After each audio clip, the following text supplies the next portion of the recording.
Sungkit no. Nakasipan siya oh. Nakapatikwan siya oh. Asa dapitan na? So dito ang nililisan ko kaninang umaga. Ayan mga sagbot. Doon pa dito pa kasi dito ako magtatanim ng gulay dito. Hanggang doon oh.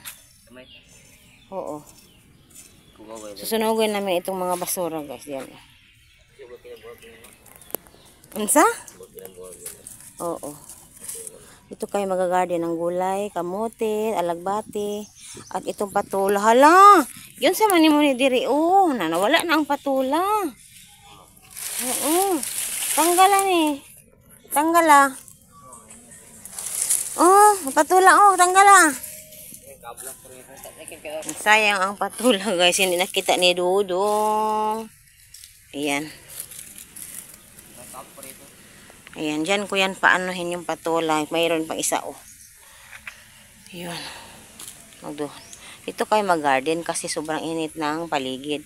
Maganda kasi sa gulay, kamote, pag mainit. Sunugin natin na yan dong oh. Ang ayong almang kamote. Kyo.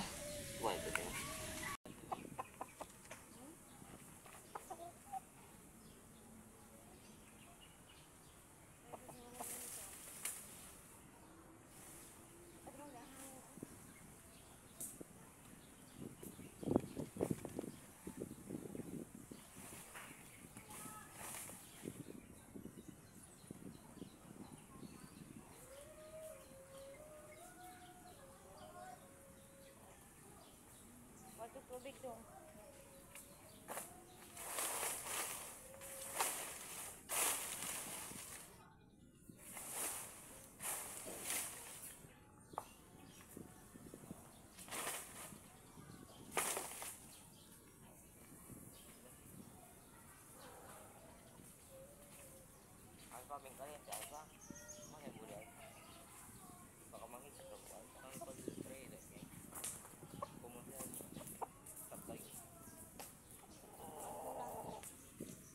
Guys, sinusunog namin yung mga basura na gitapok na ko ganina kasi dyan kami magulayan.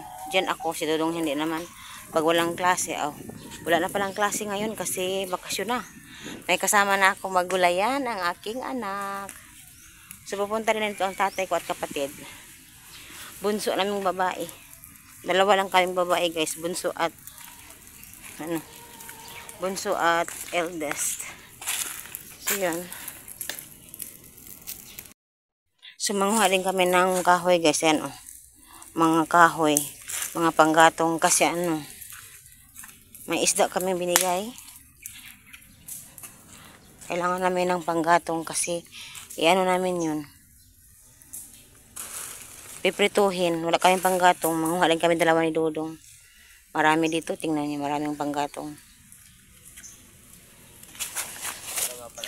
Dito yan galing nahulog, tapos nilagay dyan ang yung mga seeds. Itong patula dyan, tumutubo lahat mga patula po yan. Ang laki ng apoy oh. Dong, ikuha na dong ang basura kaalya oh. Dito ikuha to ditong basura oh, hiwalay kay baka magpadulong sa dako dito dako ang kalayo. Hiwalay. So ito mga patula dito, namin ito. Lagyan ng fertilizer para kakapit na. Ha?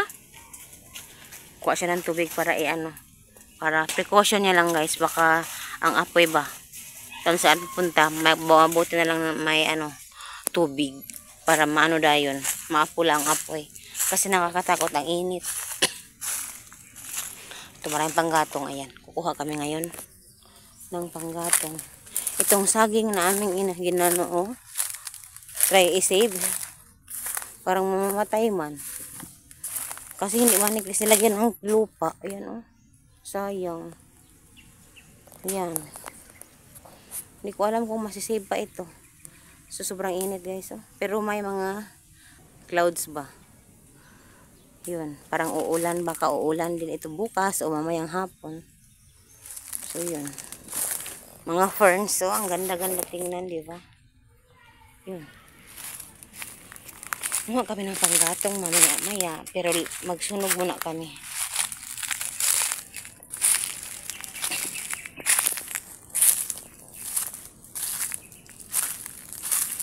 Si Pati ba? Si Pati ba? Si Pati ba? Bisan asa ko mo ato si Pati ba? Sunod-sunod na si Pati ba? Sunod-sunod si Pati. Pati. May dalang tubig.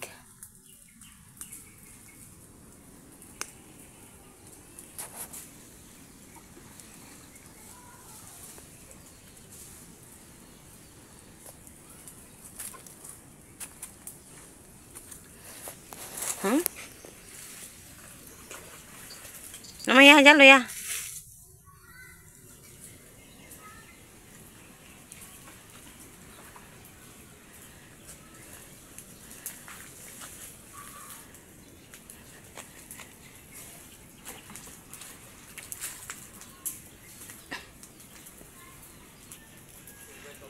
Hmm?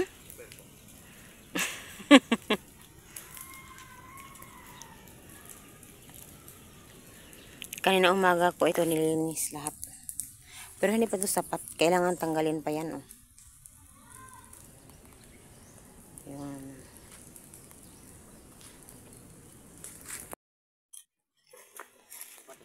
Yan lang.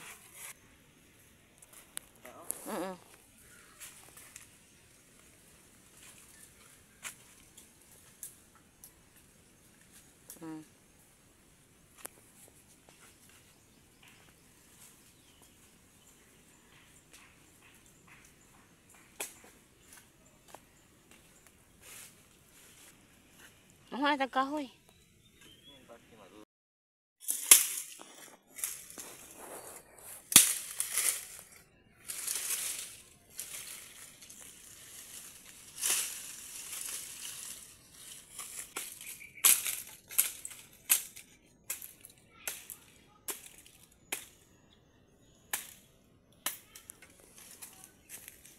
Tanawa daw kung seko, are, sige.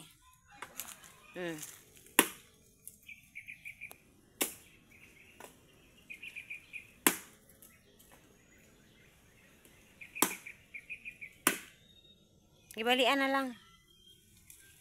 Bali ah. Talalom, tanawa. Okay na. Pwede na panggatong.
Oh, sa may kunin mo diha. Alis. Kana mga ugan ni oh. Kani mga ugan ni oh. Ni mga ugan ni.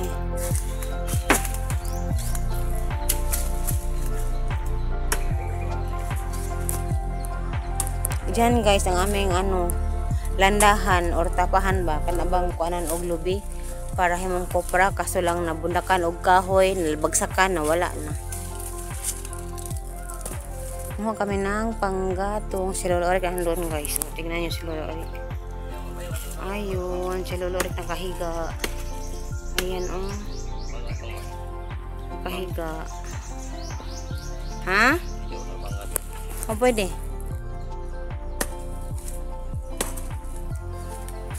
Kaya nagsiko na yung anin ako kani mga ugaman niya. Ito nga to diha. Kani mga ugan ni oh. Diyan natin lang ilagay para mamaya kunin.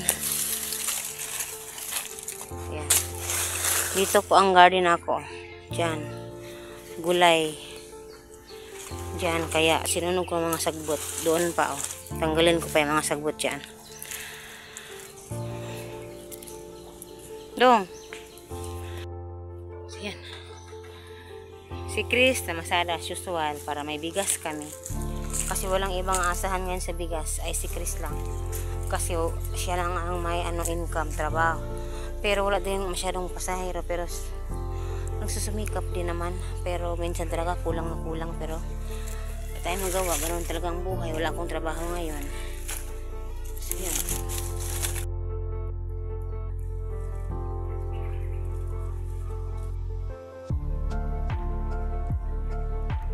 Tama na, sige na.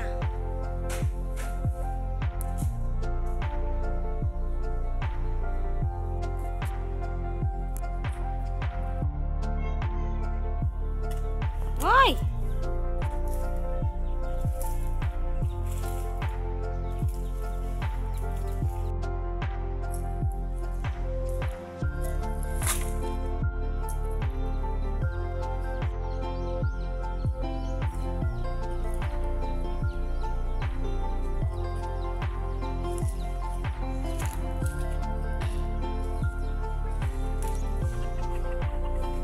Nananghagbong lang.